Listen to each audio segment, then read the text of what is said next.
नमस्कार, मैं हूं अजीत प्रताप सिंह और आप देख रहे हैं इंडिया न्यूज उत्तर प्रदेश उत्तराखंड पर आईटीबी नेटवर्क पर महाकुंभ के महामंच से महाधर्म संसद। धर्म संसद की आवश्यकता इसलिए पड़ गई है क्योंकि आज की तारीख में सनातन पर बहुत सारे लोग सवाल खड़ा कर रहे हैं, उसमें राजनीतिक मंच सबसे आगे हैं। राजनीति के चलते, वोट बैंक के चलते सनातन को ही नकारने की एक प्रक्रिया और विरोध करने का सिलसिला शुरू हो गया। आज हमारे साथ अर्जी वाले हनुमान जी के आचार्य महामंडलेश्वर स्वामी प्रेमानंद जी महाराज हमारे साथ मौजूद हैं। उनसे पूछेंगे क्योंकि वो बहुत प्रखर और मुखर हैं ऐसे लोगों को जवाब देने के लिए। महाराज, महाधर्म संसद में आपका बहुत बहुत स्वागत है इंडिया न्यूज के इस मंच पर। धन्यवाद। क्योंकि दुनिया का सबसे बड़ा मानव संगम है, मानव समरसता का सबसे बड़ा उदाहरण है, सनातन का इससे बड़ा कोई उदाहरण नहीं हो सकता। फिर भी लोग सवाल खड़ा कर रहे हैं कि महाकुंभ नहीं होना चाहिए, महाकुंभ में नहीं जाना चाहिए। अजीत जी, सबसे पहले तो मैं इंडिया न्यूज का और आपका बहुत बहुत स्वागत करता हूं इस अर्जी वाले हनुमान उज्जैन के कैंप में, जहां से हम और आप वार्ता कर रहे हैं इस महामंच के माध्यम से। तो ये महामंच प्रोग्राम मुझे लगता है इंडिया न्यूज का बहुत अच्छा प्रोग्राम है, जिससे कि लोगों को ये जानकारी लगेगी कि वाकई सनातन क्या है। और देखिए, सवाल करना मनुष्य का स्वभाव है, और जो सवाल करते हैं वो होते हैं असंतुष्ट लोग। इस देश का दुर्भाग्य कहना चाहिए कि आज़ादी के बाद 70 साल तक ऐसे लोगों की सरकार रही जिनका धर्म से कोई सरोकार नहीं था, जिन्होंने धर्म को कभी समझा ही नहीं। अब ये नाम के पीछे जो शब्द लगाते हैं वो भी उनकी वास्तविकता नहीं है। राहुल गांधी को कह रहे हैं। देखिए, मैं नाम तो गांधी टाइटल तो महात्मा गांधी की, चूंकि कुंभ का ये मंच है, और अजीत जी, कुंभ में मैं कोई ऐसी बात नहीं कहना चाहता, पर समझदार के लिए इशारा काफी है।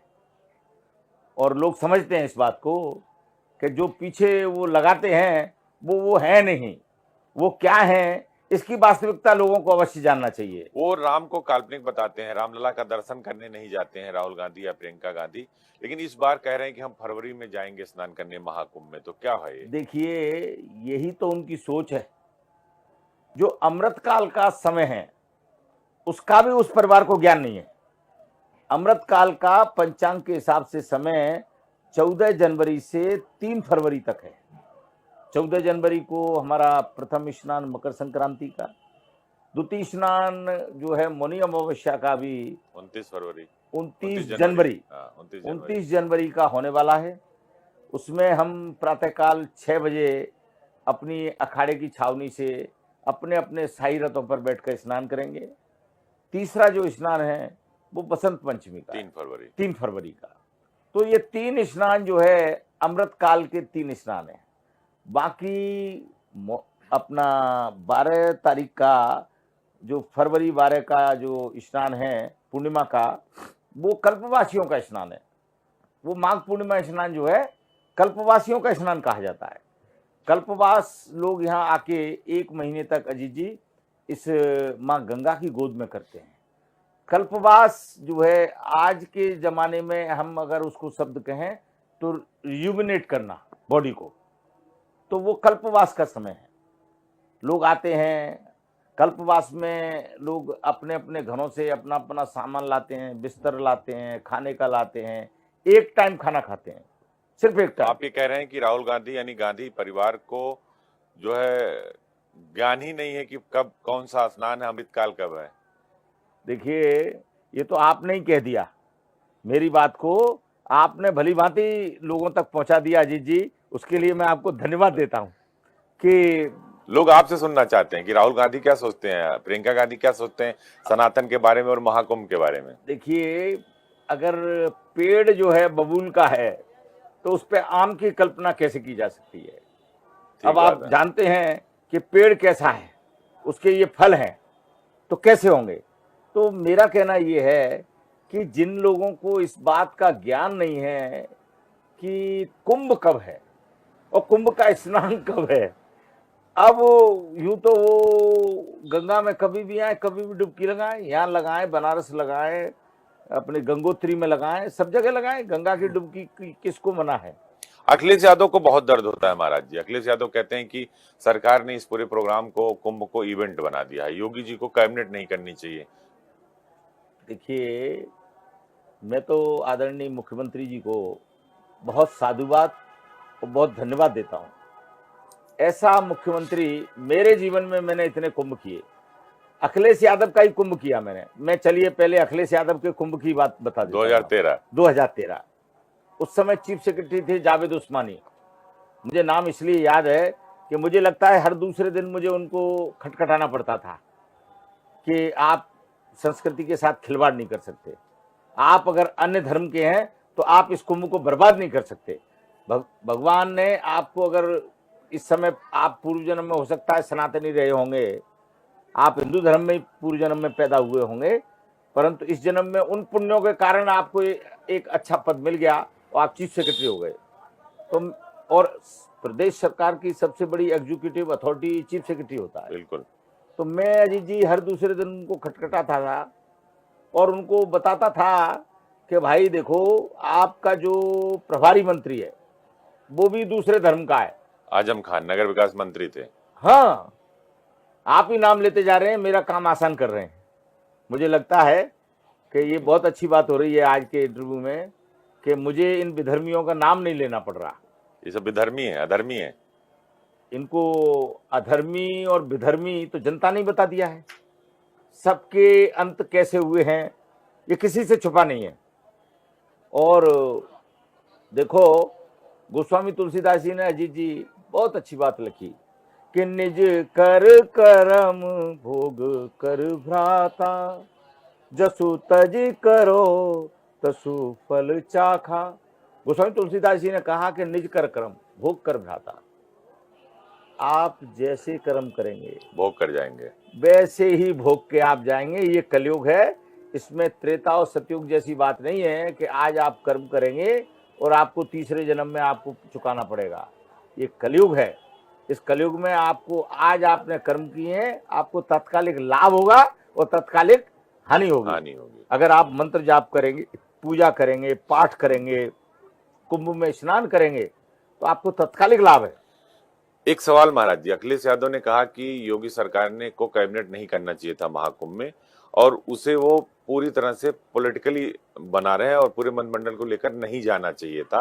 तो जो आप कह रहे हैं कि अखिलेश और आजम अधर्मी थे, क्या उनका ये अधर्म अभी तक जारी है? थोड़ा सा अपनी पिता की बुद्धि को छोड़ के स्वयं की बुद्धि इस्तेमाल करें। इनके पिताजी की बुद्धि कैसी थी?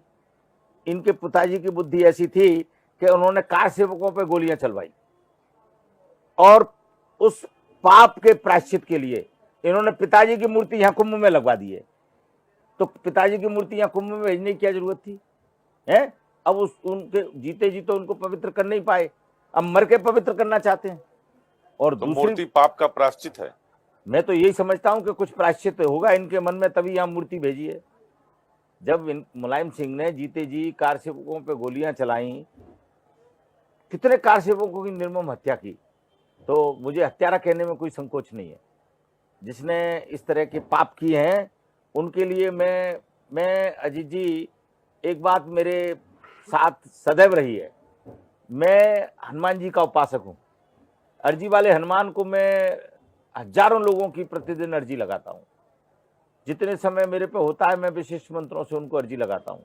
जब मैं प्रयागराज में हूं तो यहाँ भी प्रतिदिन हमारे यहाँ 10-15 हजार अर्जी डेली लग रही हैं और इन अर्जियों को हम एक थैली में पैक करके विधि विधान से उज्जैन भेज देते हैं, जहां पुजारी जी विशिष्ट मंत्रों से अर्जियां लगाते हैं। तो मैंने हमेशा अपने जीवन का एक सूत्र रखा कि हानि लाभ जीवन मरण, यस अपयस विधिहात। तो मैं इन लोगों की किसी बात से डरने वाला व्यक्ति नहीं हूं।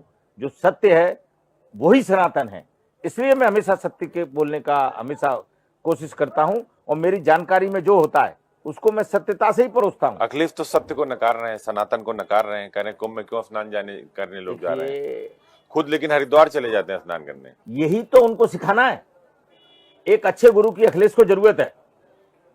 देखो, गुरुविन भवनिधि तरई ना कोई, जो विरंच शंकर सम हुई। एक अखिलेश को एक अच्छे गुरु की आवश्यकता है। अखिलेश यूं व्यक्तिगत अच्छे हैं, मेरे से कई बार भेंट हुई है, कभी कभी हम एयरपोर्ट पे मिल जाते हैं, तो अच्छे हैं, परंतु गुरु नहीं कोई। पर उनको एक अच्छे गुरु की सख्त आवश्यकता है, जो उनके पिताजी के द्वारा दिया हुआ कचरा उनकी बुद्धि में भरा हुआ है ना, उसको साफ करने के लिए गंगा जल का पान, गुरु का ज्ञान और कुंभ में स्नान, ये तीनों उनके लिए जरूरी है। अखिलेश, आप ये कह रहे हैं कि अखिलेश को जो है गंगा जल का पान, गुरु का ज्ञान और कुंभ में स्नान, संगम में स्नान, संगम में स्नान, ये शुद्ध होने के लिए हाँ जरूरी है, इसलिए जरूरी है। नहीं तो अभी तो ठीक है, आगे उनकी पार्टी से कई कार्यकर्ता जुड़े हुए हैं, हमारे हिंदू कार्यकर्ता भी जुड़े हुए हैं। मुझे चिंता उन हिंदू कार्यकर्ताओं की है। मैंने इसलिए इस बात के लिए एक अपील की है कि जो इस तरह की बातें करते हैं, हमारे हिंदू जितने भी कार्यकर्ता हैं, उनको ऐसी राजनीतिक पार्टियों का त्याग कर देना चाहिए। वो तो 80-20 की खाई की बात। उनको लगता है कि जो तुष्टीकरण की नीति है, अगर हम कुंभ में चले जाएंगे, अगर हम रामलला के दर्शन करने चले जाएंगे, तो उनका जो यम वाई समीकरण है वो टूट जाएगा, वोट बैंक उनसे खिसक जाएगा, शायद इसलिए विरोध कर रहे हैं। तो अखिलेश यादव को भी मुसलमान मानते हैं? मुझे ये मालूम नहीं था, ये आज आपसे मालूम पड़ा है। एम बाई समीकरण, यस, एम बाई समीकरण माने एम और बाई भाई भाई, तो एम और बाई भाई भाई हैं। तो मुझे आज मालूम पड़ा है कि यादव लोग कम कुंभ में क्यों आ रहे हैं उत्तर प्रदेश से, इसलिए आ रहे हैं कि वो अपने आप को मुसलमानों का भाई समझते हैं। अब तो पीडीए पे आ गए, पिछड़ा, दलित और अल्पसंख्यक। एक चीज उन्होंने जोड़ दिया, सत्ता की लोलुपता है। देखिए, सनातन सत्य है और सत्य अटल है, बड़ के वृक्ष की तरह अटल रहेगा। परंतु बरसात में जितने ये कुकुरमुत्ते आते हैं ना, ये बरसात में ही पनपते हैं और बरसात में ही खत्म हो जाते हैं। योगी जी ने दिल्ली में कहा कि जैसे हमने कैबिनेट की और हमारे साथ पूरा का पूरा मंत्रिमंडल, उसमें दानिश आजाद अंसारी भी थे, ब्रजेश पाठक भी थे, केशव मौर्य भी थे, सुरेश खन्ना भी थे, जो है आशीष पटेल, मतलब सभी समाज के लोग थे उसमें, रजनी चौधरी भी थे। तो उन्होंने कहा कि केजरीवाल एक ऐसा जीव है जिसे शुद्ध होने के लिए कुंभ में स्नान करना चाहिए और अपनी पूरी कैबिनेट के साथ जाना चाहिए। ये मुख्यमंत्री जी, आदरणीय मुख्यमंत्री जी ने फ्री में सलाह दे दी। मैं होता तो कम से कम एक भंडारे का चार्ज तो करवाता ही उनसे क्योंकि ये इतनी बड़ी सलाह दे दी। माने योगी जी ने जो कैबिनेट यहाँ की, लोग उस पर तरह तरह के सवाल उठा रहे हैं क्योंकि उनको ज्ञान नहीं है। उन्होंने, देखिए, लोगों ने इतना, ये कुंभ मेला इतना बड़ा मेला है कि मुसलमानों की 156 कंट्री हैं, उसमें से 40 कंट्रियां की जनसंख्या और इस कुंभ मेला में आने वाले श्रद्धालुओं की जनसंख्या बराबर है। माने 40 करोड़ का जो सरकार अनुमान कर रही है, तो मुसलमानों की करीब 56-57 कंट्रियां मिला दें तब भी 40 करोड़ नहीं हो रहे। तो ये इन लोगों को ये मालूम ही नहीं है कि ये क्या है और इसको कैसे निर्विघ्न संपन्न होता है, क्योंकि इसको निर्विघ्न संपन्न करने का जो दायित्व है वो है भगवान का। बिना भगवान के संपन्न नहीं हो सकता। और योगी जी, माननीय योगी जी, संत पहले हैं, मुख्यमंत्री बाद में। ये आप सब लोगों ने भी महसूस किया होगा। उनका हृदय एक संतत्व हृदय है। उनके मुख्यमंत्री होने पर भी कई सारे राजनीतिक दल, अखिलेश यादव और कई सारी पार्टियां जो है केजरीवाल सवाल करते हैं कि भाई सन्यासी राजा कैसे हो सकता है। देखिए, मैंने क्या कहा, अल्प बुद्धि और आधा प्रशिक्षित हथियार चलाने वाला, आधा ज्ञानी जो है बहुत खतरनाक होता है। जिसको आधा शस्त्र चलाने वाला हो, उसको आप हथियार दे दो तो वो गोली कहाँ दागेगा भगवान जाने। तो ये अल्प बुद्धि वाले लोग हैं। इनको अभी, मैंने क्या कहा, एक गुरु की सख्त आवश्यकता है। और मैं तो ये कहता हूं कि अगर ये कुछ ना सीखना चाहें, ना पढ़ें, तो कम से कम अगर कुंभ में 10 दिन रह जाएंगे और इन साधनाओं का अगर ये दर्शन कर लेंगे तो कुछ इनको बुद्धि आ जाएगी। इन लोगों को ये मालूम नहीं है कि कैबिनेट से कितना बड़ा लाभ हुआ है। कैबिनेट का जो लोग क्या कहते हैं कि 3 मेडिकल कॉलेज, अरे उनकी क्या जल्दी थी यहाँ से घोषित करने की। लोगों ने कहा इतने पुल बन रहे हैं, धर्म सर्किट बना दिया उन्होंने। हाँ, चित्रकूट को जोड़ दिया, गंगा एक्सप्रेस को जोड़ दिया। इसकी क्या जरूरत थी आज घोषित करने की? भाई आज घोषित किया है अजीत जी, तो मैं आपसे पूछता हूं कि तत्कालिक लाभ उनको कौन सा हो गया इस बात से? हाँ बिल्कुल है, माने जो घोषित किया उससे तत्कालिक लाभ तो है नहीं, परंतु हर सनातनी के मन में एक इच्छा होती है और स्थान की पवित्रता होती है और वहां से बड़ी घोषणाएं होती है जो दीर्घकाल तक याद रखते हैं लोग। अजीत जी, लाल किले से प्रधानमंत्री देश के लिए बहुत सारी घोषणाएं क्यों करते हैं? क्यों करते हैं? स्मृतियां बनी रहे, स्मृतियां बनी रहे। तो वो तो स्मृतियों के लिए है, पर ये तो अंतःकरण शुद्ध के लिए है। और जिन चीजों की घोषणाएं हुई हैं उनको मां गंगा का जो आशीर्वाद मिलेगा, जो साधु संतों का आशीर्वाद मिलेगा, तो निश्चित वो घोषणाएं बहुत जल्दी पूरी होंगी। ये तो एक बात हो गई, पर लोगों को ये नहीं मालूम कि ये कैबिनेट कितनी जरूरी थी। देखिए, हमने कई कुंभ किए। अखिलेश यादव ने बहुत सारे ट्वीट कर लिए कि गंगा में स्नान होकर पवित्र हो जाइए, बुद्धि आपकी ठीक हो जाएगी, कैबिनेट की क्या जरूरत थी, राजनीतिकरण कर रहे हैं। देखिए, उनको मालूम ही नहीं है। मैंने क्या कहा, अल्प बुद्धि वाला बालक जो है वो परीक्षा कैसे दे पाएगा, उनको ज्ञान नहीं है इस बात का। एक्चुअल क्या है, वो M/2 समीकरण में है ना। अल्प बुद्धि आपने बताई दिया विधर्मी, भाई M के संग 22 हो गया। आप, मुझे तो ये आज एक अच्छा शब्द मिल गया कि 22 भी माने यादव, यस, तो यादव भी मुसलमानों के भाई हैं, ये मुझे आज मालूम पड़ा है। तो मुझे लगता है कि इस कारण उनकी बुद्धि में थोड़ा ज्ञान कम है। और इस कैबिनेट का सबसे बड़ा मैं लाभ आपको बताना चाहता हूं, जो हमारे पूरे देश की जनता जाने कि इस कैबिनेट का सबसे बड़ा कारण क्या था। कुंभ में आने वाले श्रद्धालुओं की संख्या, अजीत जी, पहले से डिसाइड नहीं होती।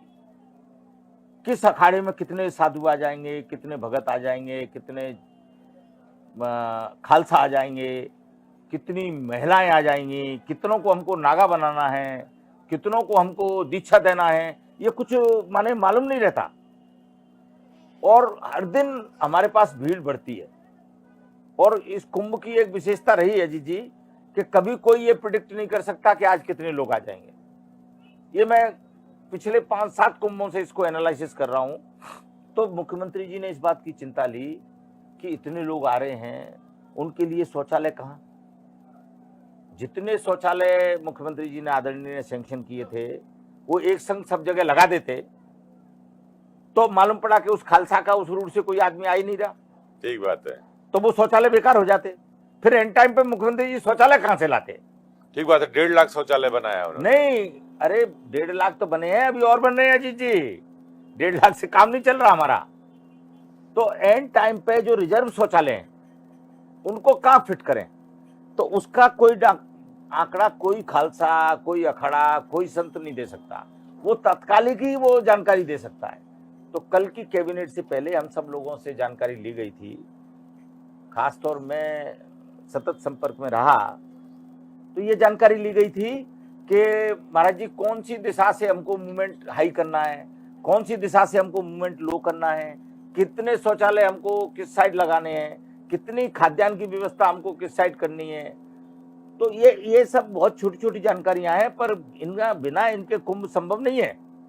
ओवैसी को क्या कहेंगे? ओवैसी भी बहुत सवाल खड़े करते हैं और कहते हैं कि उनके पास एक भाई है, अगर उसको छूट मिल जाए तो सब खत्म कर देंगे हम।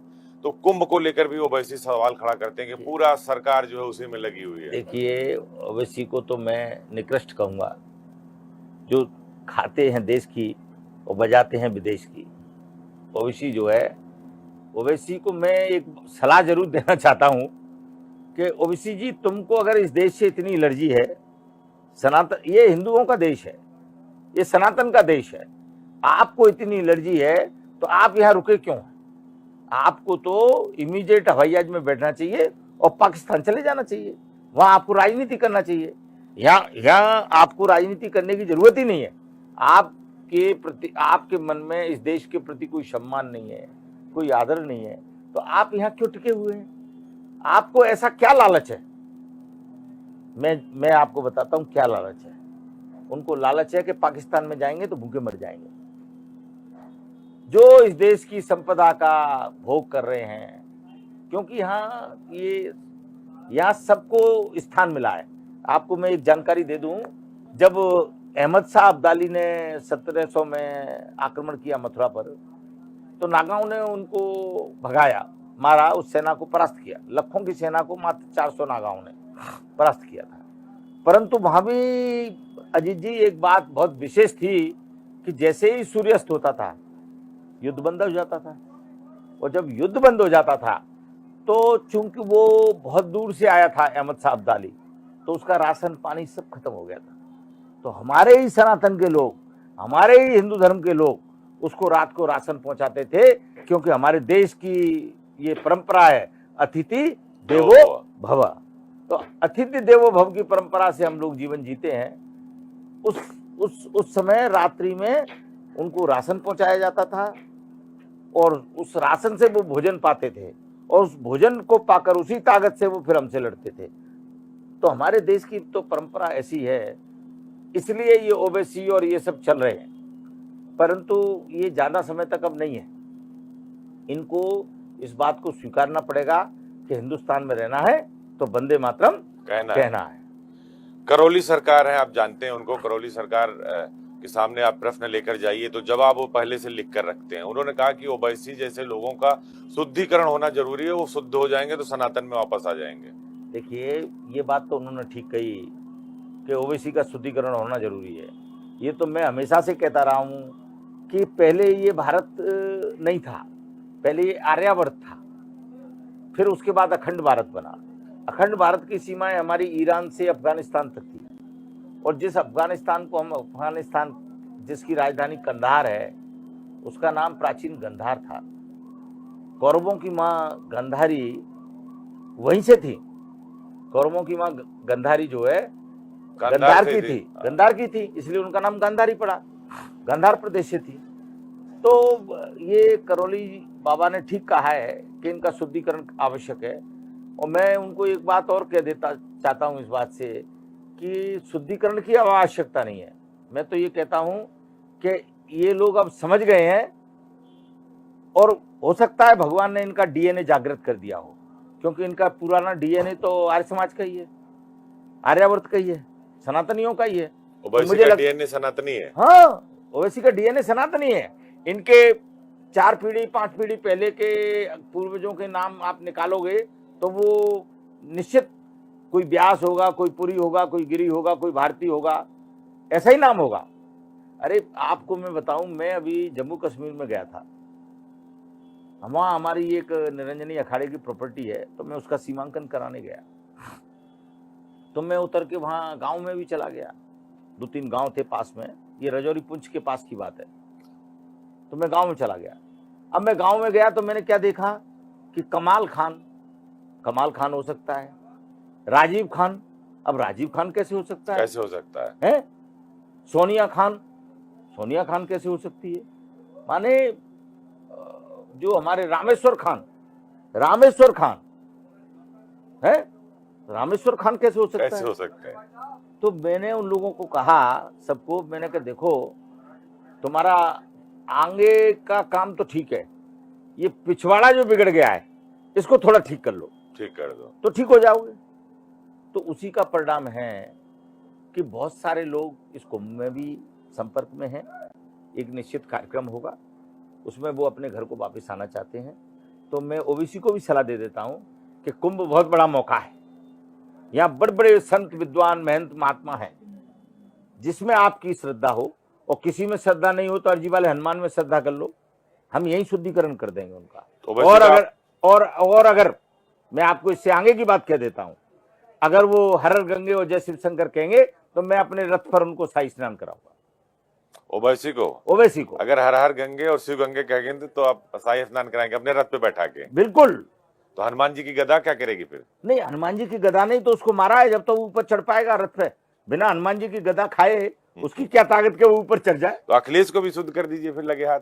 देखिए, मैं तो आपको कहता हूं, आपका हेडक्वार्टर लखनऊ है, मेरी आवाज मुझे लगता है अखिलेश तक पहुंच नहीं रही है।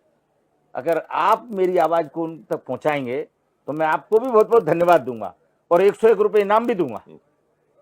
ज्यादा तो नहीं दे सकता, क्योंकि नहीं, संतों से तो आशीर्वाद चाहिए, तो इनाम की जरूरत नहीं, पर 101 जरूर दूंगा जी अगर आप मेरा ये काम कर देंगे, क्योंकि आप दिन रात उनसे मिलते हैं, निश्चित बात पहुंचेगी आपकी वहां, लखनऊ रहते हैं, और आप उनसे कहिए कि महाराज जी आपके कान में कुछ कहना चाहते हैं और आपको अपने रथ पे बिठा के स्नान कराना चाहते हैं।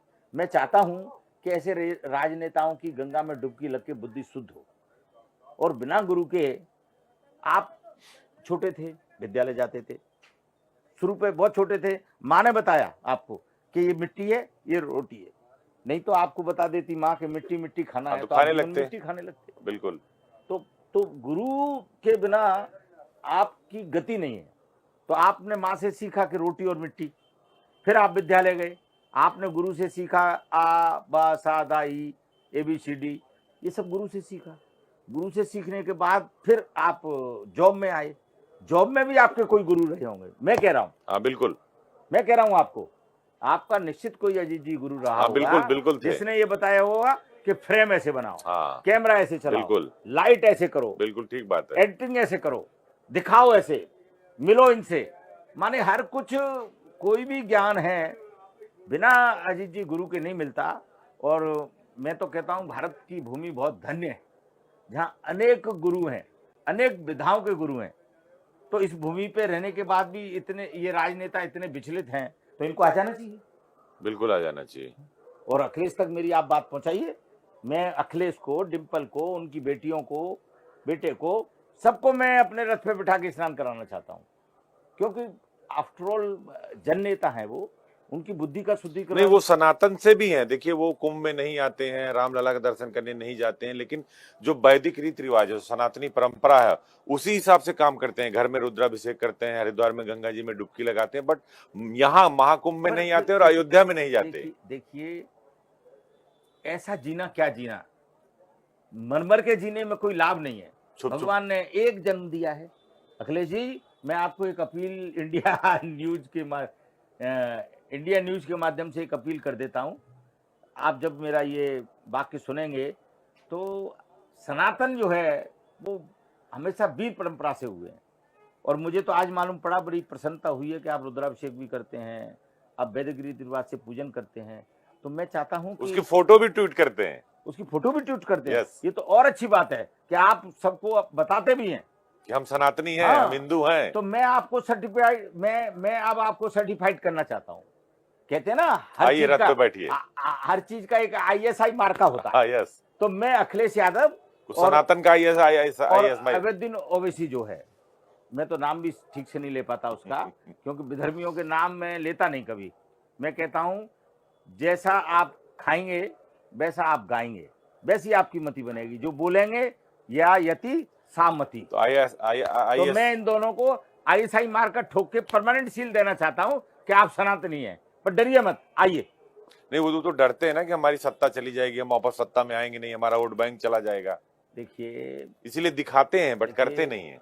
इनको ये समझना पड़ेगा कि सत्ता तो आपकी वैसे ही चली गई। आप क्या सोचते हैं, आपकी सत्ता कभी वापस आने वाली नहीं है, क्योंकि सनातनी जाग चुका है। तो वही वापस आ जाए। हाँ, इसीलिए तो मैं उनको वेलकम कर रहा हूं।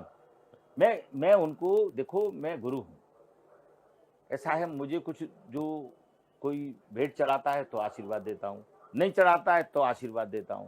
मेरे यहाँ आप इतने दिनों से संपर्क में हैं, आपने देखा हो कि यहाँ सबके लिए समान है, समान है बिल्कुल। यहाँ कोई छोटा बड़ा नहीं है, यहाँ किसी में कोई भेदभाव है ही नहीं। ये हनुमान जी का दरबार है, अर्जी वाले हनुमान का दरबार है, यहाँ सबको अर्जी लगाने का अधिकार है। मैं तो ये कहता हूं कि इनके यहाँ सबको, तो अखिलेश यादव और अवैधुद्दीन ओवैसी जो हैं, उनको मैं एक निवेदन और करता हूं कि आओ, अपनी अर्जी लगाओ, अपनी बुद्धि शुद्ध करो, और ISI मार्का जो है महामंडलेश्वर स्वामी प्रेमानंदपुरी से प्राप्त करो। मैं बाकायदा सर्टिफिकेट दूंगा उनको। अच्छा, हनुमान जी पर बात याद आ गई मुझे कि अर्जी वाले हनुमान जी के आप आचार्य महामंडलेश्वर संभल में जब हुआ, तो हनुमान जब रथ यात्रा निकली तो वहां एक डिप्टी SP थे, उन्होंने हाथ में हनुमान जी की गदा ले ली। उस पर अखिलेश यादव और ओवैसी और समाजवादी पार्टी की पूरा टूट पड़े कि गदा कैसे उठा ली, आगे रथ पे कैसे, रथ के आगे कैसे गदा लेके कोई पुलिस वाला चल सकता है। देखिए, अखिलेश यादव और अवैधुद्दीन ओवैसी जो हैं, किसी शादी में तो गए होंगे ना, हैं? बिल्कुल गए थे कि नहीं गए थे? रोड पे भी चले होंगे, चले थे कि नहीं चले थे? निश्चित चले होंगे। बिल्कुल चलते हैं? वहां गधे, वो घोड़े तो अब मिलते नहीं है शादी में, क्यों? घोड़े तो बड़े महंगे हो गए हैं। बिल्कुल, घोड़े तो मिलते हैं, घोड़े तो करोड़ों के हो गए हैं। बिल्कुल हैं? आजकल दूल्हा काय पे बैठ रहा है? गधे पे। मैं इन शब्दों को नहीं कहना चाहता था, पर आपने कह के मेरा काम ठीक किया है। तो गधे के सामने जब चल रहे हैं रोड पे, तो हनुमान जी के सामने चलने में शर्म आ रही है। ऐसे लोगों के लिए ही तो मैं कहता हूं, इन्हीं का तो मुझे शुद्धिकरण करना है गंगा जल पिला के, कि उनको फर्क समझ में आना चाहिए कि वाकई भगवान ने हमको किस लिए जीवन दिया है, हम इस संसार में क्यों आए। इस वक्त कुंभ में सबसे ज्यादा वायरल हो रहे हैं एक IIT बाबा, वो अपने आप को कल्कि अवतार बोलते हैं कि मैं भगवान महादेव हूं और मैं कल्कि अवतार हूं। देखिए, ऐसा है,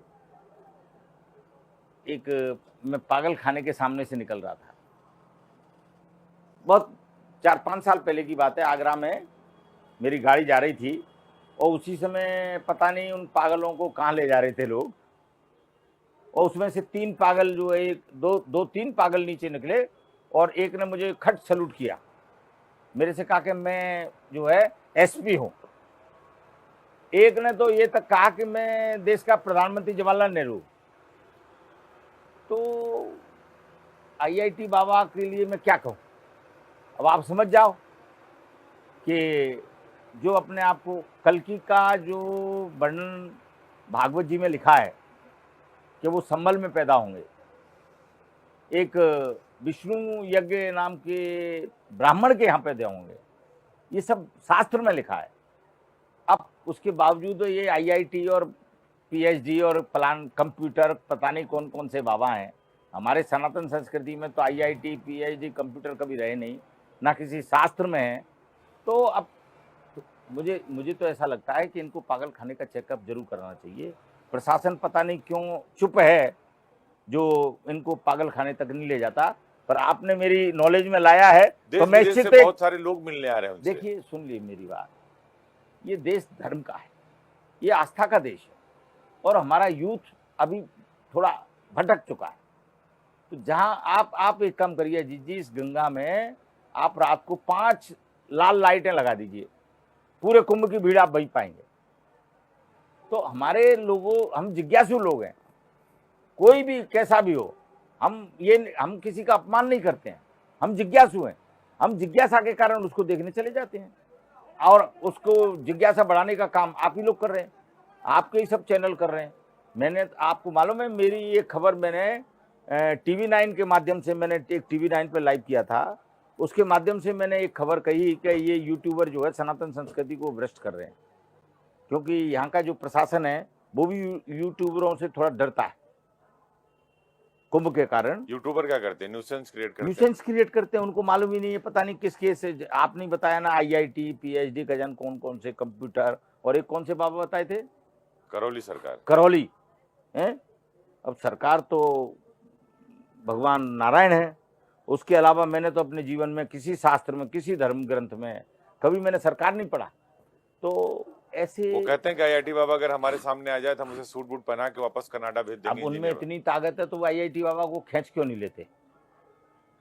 जो भेजने की ताकत रखते हैं उनको बुलाने की ताकत भी होना चाहिए। और आईआईटी बाबा ये कह रहे हैं कि हमें उनका चैलेंज स्वीकार है, मैं चलूंगा, देखता हूँ उनका मंत्र काम करता है कि मेरा। अच्छा है, जब आप अगर हों तो इन दोनों की द्वंद्व का निर्णायक मुझे बना दीजिए, तो कम से कम मैं फैसला तो ठीक दे दूंगा। बिल्कुल ठीक, दोनों भ्रमित लोगों का। तो ये सनातन के विरुद्ध एक षड्यंत्र है। मुझे तो ऐसा लगता है कि जिस तरह शिरडी के जो साईं बाबा हैं, उनको इस देश में पुजवाने के लिए एक षड्यंत्र रचा गया। साईं बाबा को नहीं मानते आप? साईं बाबा क्या है जो मैं मानूं? आप बताइए, आपसे ज्ञान ले लेता हूं मैं, आप बताइए। साईं बाबा, भीड़ पूरी दुनिया जाती है। मैंने आपको क्या कहा कि आप गंगा जी में 5 लाइट लगा दीजिए। हम जिज्ञासु लोग हैं, इस देश की संस्कृति में हमेशा जिज्ञासा रही है। साईं क्या थे? साईं कुछ नहीं थे, साईं एक मुसलमान थे, और क्या थे? हमारे हिंदुओं को मैं आपके माध्यम से एक अपील और करना चाहता हूं। बड़ी बात बोल रहे हैं कि साईं एक मुसलमान थे, मुसलमान थे। मैं बड़ी बात नहीं, मैं आपको तथ्यात्मक बोल रहा हूँ। बिल्कुल, साईं एक मुसलमान थे। तो उनको आप वो नहीं मानते? साईं बाबा नहीं मानते। हमारे भगवान आदि शंकराचार्य स्वरूपानंद सरस्वती जी महाराज ने, जो मेरे गुरु भी हैं, जिनका मैं श्री विद्या से दीक्षित शिष्य हूँ शंकराचार्य परंपरा का, तो हमारे गुरुदेव ने तो मंदिरों से साईं बाबा की मूर्तियां हटवाई। हाँ, काफी कंट्रोवर्सी भी हुआ, फिर कुछ हुआ। फिर तो आप उस पे कायम है कि हम कायम क्यों है? गुरुदेव भगवान ने कहा है, महाराज जी जैसा व्याकरणाचार्य इस देश में भूतो न भविष्यति, और उन्हीं का छोटा मोटा ज्ञान। तो जो लोग साईं बाबा की पूजा करते हैं उनको क्या कहेंगे? देखिए, मैं उनको एक बात कहना चाहता हूं, अगर आप गलती से भूगोल पढ़ रहे हैं तो मत पढ़िए, बंद कर दीजिए, आप अपने इतिहास पे आ जाइए। गलती मनुष्य का स्वभाव है अजीत जी, गलती मनुष्य का स्वभाव है। अभी देखो, हम और आप जब लाइव ये चालू कर रहे थे महामंच प्रोग्राम, तब देखा पीछे ट्रैक्टर वाले ने ट्रैक्टर ही चला दिया, जबकि उसको मालूम है कि यहाँ इंडिया न्यूज का प्रोग्राम हो रहा है। तो पर गलती करना मनुष्य का स्वभाव है। तो जो साईं की पूजा कर रहे हैं, मैं तो महाराष्ट्र सरकार को मैंने एक पत्र लिखा था कि साईं की प्रतिमा की जगह शिवलिंग बैठा दीजिए, नहीं तो हनुमान जी बैठा दीजिए, कम से कम लोगों को आशीर्वाद तो शिरडी मिलेगा। में शिरडी में बड़ी बात बोल रहे हैं आप इंडिया न्यूज पे। मैं इंडिया न्यूज पे क्या, मैं आपके पूरे देश के लिए कह रहा हूं ये बात कि आप साईं की जगह हनुमान जी को बैठा दीजिए, कम से कम लोगों को चिरंजीवी है, सब तो चिरंजीवी है हमारे, उनका आशीर्वाद तो मिलेगा। साईं से क्या मिलना है, साईं से कुछ मिलना थोड़ी है। साईं देखिए, जो अपने जीवन में अपने लिए रोटी नहीं जुटा पाया, जो अपने लिए वस्त्र नहीं जुटा पाया, वो किसको क्या देगा, आप बताइए। गलियों में घूमते रहते थे, ना वस्त्र ना रोटी, क्या दिया? भर के लोग जाते हैं वहां। लेकिन देखिए, मैं क्या कह रहा हूं, यही तो अरब कंट्री ने हमारे लिए प्रोपेगेंडा तैयार किया, सारे मीडिया को मैनेज किया उन्होंने, सारे अखबारों को मैनेज किया और इस देश में साईं को पुजवा दिया, जैसे दूध पिला दिया था। जैसे दूध पे नहीं, गलत।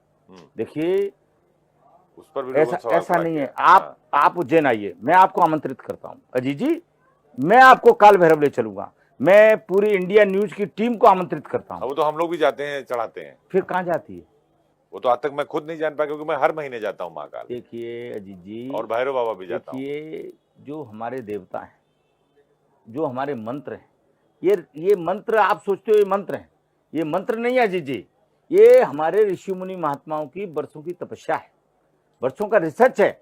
हमारे ऋषि मुनि महात्मा वैज्ञानिक होते थे। मैं आपको एक छोटा सा प्रसंग इंडिया न्यूज के माध्यम से बताता हूं कि राम रावण युद्ध के समय, जब राम रावण युद्ध समाप्त हो गया और भरत जी ने नंदीग्राम में ये संकल्प किया था कि अगर राम जी आज नहीं आए तो मैं अपना प्राणांत कर लूंगा, तो भगवान ने वो युद्ध भी समाप्त किया और पलक झपकने मात्र समय में पुष्पक विमान से वो 2500 किलोमीटर की दूरी उन्होंने तय की, और अकेले नहीं गए थे। आज का बोइंग और जंबो जेट और कजन कौन कौन से जेट आए हैं, उनमें 500, 700, 1000 मैक्सिमम संख्या। कितने लंका के वासी, अयोध्या के वासी, वानर सेना, सबको उस पुष्पक विमान में भर के और अयोध्या लाए, पलक झपकने मात्र। तो हमारे साइंस, हमारा विज्ञान कितना आगे था, हम तो अभी उसके विज्ञान के 2% क्या 1% भी नहीं पहुंच पाए। महाकुंभ से आप हिंदू राष्ट्र की नींव रखते हुए देख रहे हैं? मैं तो कहता हूं, क्योंकि चर्चा शुरू हो गई हिंदू राष्ट्र की। मुझे ये लगता है कि अब हम सब लोगों में पुनः भारत को अखंड भारत और विश्व गुरु बनाने का संकल्प जाग चुका है। तो मुझे लगता है जिस तरह हम लोग ये निर्णय ये भी लेने जा रहे हैं धर्म संसद में कि हमको इसका समय निश्चित करना है, मथुरा और काशी का एक हमको समय निश्चित करना है। ये 2 बड़े प्रस्ताव पारित करने जा रहे हैं आप। ये प्रस्ताव हमारे एजेंडे में है ही। दूसरा, हमारे एजेंडे में मंदिरों पर सरकार क्यों, जब मस्जिद पे सरकार नहीं है, चर्च पे सरकार नहीं है, गुरुद्वारे पे सरकार नहीं है, तो मंदिर पर सरकार क्यों? मंदिरों से सरकार का हस्तक्षेप हट जाना चाहिए। जब हम इतना बड़ा कुंभ कर सकते हैं, अखाड़ा 40 करोड़ लोगों को यहाँ, देखिए कोई सरकार भोजन नहीं करा रही है यहाँ, आप भी जानते हैं अच्छी बात। बिल्कुल ठीक बात है। सरकार यहाँ हमको राशन नहीं दे रही है, ना हमको भोजन के लिए कोई सामग्री दे रही है या पैसा दे रही है।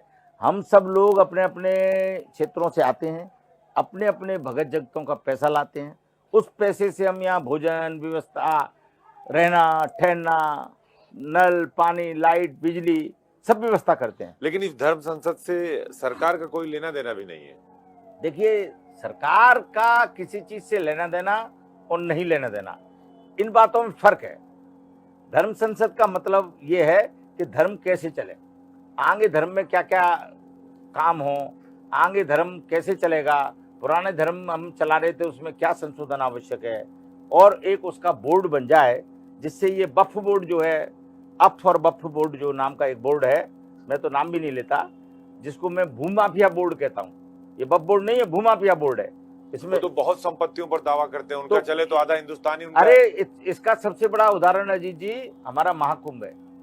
माने एक 50-60 साल पहले जो बोर्ड बना वो कहता है कि ये भूमि हमारी है, जबकि आदिकाल से, त्रेता से यहाँ माघ मेला और महाकुंभ होता आ रहा है। तो इसलिए इस भूमि माफिया बोर्ड को समाप्त करना और इसकी जगह एक सनातन बोर्ड की नींव और स्थापना करना, ये सनातन संसद का तो जो मुख्य आप विषय है। धर्म संसद करने जा रहे हैं उसमें सनातन बोर्ड, काशी और मथुरा, जी, ये 3 बड़ी चीजें हैं। और संबल तो हमारा हो ही गया। संबल ले लेंगे। हाँ, संबल के लिए तो हमने कह दिया है प्रशासन को कि इसमें हम कोई कोर्ट नहीं जाना चाहते। जब हमारा प्रमाणित हो गया है, आईएसआई ने कह दिया है, तो आप हमको दे दीजिए। ऐसा ही सर्वे में सामने भी आ गया है। आ रहा है, सर्वे में कई मूर्तियां निकली हैं, सब कुछ निकल ही रहा है। अखिलेश यादव कह रहे हैं कि सब पूरा प्रायोजित है। देखिए, ये तो इन लोगों की परंपरा रही है कि ये जाके रात को छुपाया ही होंगे। अगर प्रायोजित है तो इनके भी वहाँ संबल में कार्यकर्ता हैं, इनकी भी पार्टी के लोग हैं। वो क्या कर रहे थे उस समय अगर प्रायोजित था? वो पहले क्यों नहीं? पत्थर लेके आ रहे थे। नहीं नहीं, देखिए, पत्थर मारना तो इनका स्वभाव है। फूल तो ये बरसा नहीं सकते। जब फूल नहीं बरसा सकते तो देखिए, मैंने आपको एक बहुत अच्छी बात कही थी अजीत जी कि अगर बबूल का पेड़ बोएंगे तो आम कहाँ से खाएंगे? तो जो इनके संस्कार और संस्कृति में होगा वही करेंगे। तो संस्कार और संस्कृति भूल गए हैं। इसीलिए तो मैं आपको निवेदन कर रहा हूं कि मेरी बात आप पहुंचा दीजिए प्लीज। और मैंने देखो आपके लिए 101 रुपए का एक इनाम भी रखा है, तो आप उसको ग्रहण करिए। मैं तो अग्रिम देने को तैयार हूं भाई, आप जाइए। नहीं, आपकी बात पहुंचाएंगे, हम लोग इंडिया न्यूज के माध्यम से पहुंचाएंगे कि भाई आपकी बुद्धि की शुद्धि जरूरी है, आपके संस्कार और की अर्जी जरूरी वाले है। हनुमान कैंप के 2 रथ हैं, उनमें एक रथ पर आप आइए, पूरे परिवार बैठिए, शाही स्नान करिए और शाही स्नान करिए, हर हर गंगे बोलिए और गंगा में डुबकी लगाइए। ओवैसी भी ओवैसी आए तो मैं तो उनके लिए टिकट की व्यवस्था कर दूंगा हैदराबाद से। मैं अपने भगत जगत से जो मुझ पे पैसा आता है, मैं उससे उनके टिकट भेजूंगा। आप और भी लोग हैं, कन्हैया कुमार जैसे, उमर अब्दुल्ला जैसे, देखिए, स्टालिन जैसे लोग। सुन लीजिए मेरी बात, अगर 10-20 होंगे तो उतनी की कैपेसिटी तो हमारे कैंप की है। आप तो नाम बताइए, हमसे टिकट कराइए, बुलवाइए इनको, हमारी बात इन तक पहुंचाइए, क्योंकि मैं चाहता हूं कि जितने लोगों की शुद्धि हो जाए जल्दी से जल्दी, उतना मामला ठीक हो जाएगा। एक चीज और महाराज, जो चारों शंकराचार्य जी महाराज लोग हैं, आपस में उनकी एकता नहीं है, देखिए, और उसका प्रभाव कुंभ पर भी पड़ता है, सनातन भी पड़ता है, हमारी संस्कृति धर्म पर, क्योंकि फिर अखाड़ों की अलग अलग ताकत दिखने लगती है, उनकी अलग अलग दिखने लगती है, एक बिखराव दिखता है जिसका जो सामने बैठे लोग हैं, अखिलेश यादव, ओवैसी जैसे लोग हैं, उस पर भी सवाल खड़ा कर देते हैं। राहुल गांधी जैसे लोग हैं, स्टालिन जैसे लोग हैं, उमर अब्दुल्ला की तो आपस में एक नहीं है, तो किस एकता और अखंडता की बात कर रहे हैं? देखिए, अभी हमारे शंकराचार्य मठ और महा अनुशासन व्यवस्था में बद्रीनाथ की पीठ खाली है, वहाँ कोई शंकराचार्य अभी नहीं है। बाकी गोवर्धन पीठ पर निश्चलानंद जी महाराज हैं, भारती तीर्थ हैं, और तीसरे शंकराचार्य सदानंद जी हैं। जी, ये 3 शंकराचार्य जो है मान्य हैं। और अभी मुक्तेश्वरानंद जी भी कहते हैं कि देखिए, हम मुक्तेश्वरानंद जी अपने आप को शंकराचार्य कहते हैं, तो आप मानते रहिए। उनको कोर्ट ने शंकराचार्य नहीं माना है। जस्टिस BR गवई की कोर्ट में उनका मैटर अभी पेंडिंग है। महाराज जी, पूज्य स्वरूपानंद जी महाराज और वसुदेवानंद जी महाराज को 22 सितंबर 2017 को इलाहाबाद हाई कोर्ट के निर्णय के अनुसार दोनों को ज्योतिषपीठ बद्रीनाथ का शंकराचार्य नहीं माना गया था। उसके बाद पूज्य गुरुदेव भगवान सुप्रीम कोर्ट गए, तो उस समय अरुण मिश्रा साहब की कोर्ट में ये मैटर चल रहा था। तो अरुण मिश्रा साहब ने जो हाई कोर्ट का ऑर्डर है उसको स्टे नहीं किया था, सिर्फ एक फैसिलिटी मंजूर की थी कि जब तक जो हाई कोर्ट ने जो परंपराओं से नया शंकराचार्य नियुक्त करने का जो आदेश दिया है वो नहीं होगा, तब तक आप बद्रीनाथ पीठ को संभालेंगे, पर जब तक आप जीवित हैं। उसके बाद फिर जब महाराज जी का गोलोक गमन हो गया, तो अमुक्तेश्वरानंद जी ने जो है उस अभिषेक को कराने की कोशिश की थी, जिसको सुप्रीम कोर्ट ने जो है मना कर दिया। और सुप्रीम कोर्ट ने कहा कि अभी चूंकि कोर्ट में मैटर पेंडिंग है, इसलिए जब तक कोर्ट से मैटर का निकाल नहीं हो जाता तब तक। फिर वो किस आधार पर बोलते हैं कि वो शंकराचार्य हैं? देखिए, आप अगर जो आबा काबा जो रहना मैं तो बोलना, देखिए, मैंने क्या कहा, अब कालनेमी कहो या साधु कहो, क्या फर्क है? फर्क तो एक ही है। अपने आप में स्वयंभू, स्वयंभू, आप ही कह रहे हैं। अहम ब्रह्मास्मि। हाँ, तो हमारे यहाँ संविधान व्यवस्था सर्वोपरि है। तो जस्टिस बी आर, यानी वो शंकराचार्य नहीं है आपके मुताबिक, नहीं मेरे मुताबिक क्या, कोर्ट इस के मुताबिक? माने संवैधानिक व्यवस्था के मुताबिक, इस देश के लॉ एंड ऑर्डर के मुताबिक, इस सनातन परंपरा के मुताबिक, तीनों के मुताबिक नहीं है। वो तो योगी जी और मोदी जी पर बहुत सवाल खड़ा करते हैं अभिनव देखिए विश्वनानंद जी, देखिए गौ सेवा के नाम पर, और कई सारे मुद्दे उठा देते हैं, देखिए, धरने जो पर खुद बैठ काम जाते नहीं करता वो फ्री रहता है। आदमी कौन सवाल पूछेगा? आदमी वही सवाल पूछेगा। आप ये मत समझिए कि मैं आपके लिए कह रहा हूं, हैं। नहीं, क्योंकि हमारा आपका तो पेशा काम ही है। सवाल पूछना आपको तो काम इसकी है। तनख्वाह मिलती है भाई, आपका जीविकोपार्जन होता है इससे, बिल्कुल, ये हमारी नौकरी है। नौकरी है। इसलिए आप अपने अपने ऊपर मत लीजिए मेरी बात को नहीं। कि महाराज जी ऐसा कह रहे हैं। परंतु मैं आपसे ही पूछता हूं कि सवाल कौन पूछेगा? सवाल वही पूछेगा जो खाली होगा। जो काम वाला बंदा होगा उसको तो कब सुबह जगता है, कब रात को सोता है, उसे मालूम ही नहीं होता है। तो मोदी जी, आदरणीय मोदी जी, हमारे देश के यशस्वी प्रधानमंत्री, जो 24 घंटे काम करते हैं। मैंने तो ये सुना कि कभी कभी मैं, चूंकि गुजरात में मैंने बाबा सीताराम की मणियों से बहुत यात्राएं निकाली, उस समय मेरा बड़ा घनिष्ठ संपर्क रहा, करीब से जानने का मुझे मौका मिला। तो मैंने तो ये देखा कि रात के 2 बजे भी मैंने मीटिंग की है उनके साथ, और इसके गवाह पुरुषोत्तम रूपाला जी हैं, क्योंकि वो उस समय प्रदेश अध्यक्ष थे, वो भी मेरे बड़े अनन्य भगत हैं। तो मोदी जी इतना काम करने वाले इंसान, उन पर भी सवाल है, कहते हैं कि मुझे प्रधानमंत्री नहीं बनना है। योगी जी जो हैं वो एक योगी का जीवन जी के, सीएम को उत्तर प्रदेश के जो सरकारी आवास है उसमें रहते हैं, वहां भी योगी का जीवन है उनका, बिल्कुल। चटाई पे सोना। बिल्कुल। मैंने तो उनके कमरे के दर्शन किए हैं भाई। मैं भी गया हूँ कई बार। हाँ, तो अब आप ये मानिए, जिस व्यक्ति दरी को, बिछी होती, चटाई बिछी मैं क्या होती। कह रहा हूँ, जिस व्यक्ति को सुख सुविधाओं के लिए कोई जीवन थोड़ी जीना है। ये कर्म पुरुष लोग हैं, ये ऐतिहासिक पुरुष लोग हैं। ये हमेशा अजीत जी इतिहास बनाने और समाज कल्याण के लिए आए हैं, जो अपना सुख चैन छोड़ के सब व्यवस्थाओं के लिए अपना जीवन न्यौछावर कर दिया है। इनको अगर बलिदानी पुरुष भी कहा जाए तो अतिशयोक्ति नहीं होगी। इसलिए मैं इन दोनों को हमेशा जो है राज ऋषि कहता हूँ। जिस तरह राजा के संग ऋषि रह के और राजकाज को चलाते थे, ये आज भी दोनों उसी राज ऋषि परंपरा से राजकाज चला रहे। कहा भी जाता है कि अगर सन्यासी राजा, उसको उसके पीछे कोई स्वार्थ नहीं होता, उसके राज में काम ज्यादा होता है और प्रजा सुखी रहती है। हाँ, तो आप देख रहे हैं ना। लेकिन राजनीतिक दलों के मंजूर नहीं है। देखिए अजीत जी, एक छोटी सी बात मैं आपको बता देता हूँ। 2013 का कुंभ था और यही मौनी अमावस आ रही है, माने भगदड़ मच गई थी। सबसे बड़ा पर्व पूरे संसार के सनातनियों का वो दिन। उस दिन इन नलों में पानी नहीं था। हम अखाड़ों में 20-25 हजार पानी की बोतलें भक्तों ने, दिल्ली वाले, कोई भेज रहा है, कोई कुछ भेज रहा है, अपने दान पुण्य करना स्वभाव है। बिल्कुल। कोई पानी भेजता है, कोई आटा भेजता है, कोई 20-25 हजार बोतलें हमने पीछे के कैंपों को दी हैं। पानी नहीं था, नलों में पानी नहीं था, बंद कर दिया गया था। मुझे तो ऐसा ही लगता है ये षड्यंत्र था कि मौनी अमावस्या को कैसे जाना लोगों की जान जाए। उसी का परिणाम हुआ, उनकी भावना थी तो हादसा हो गया।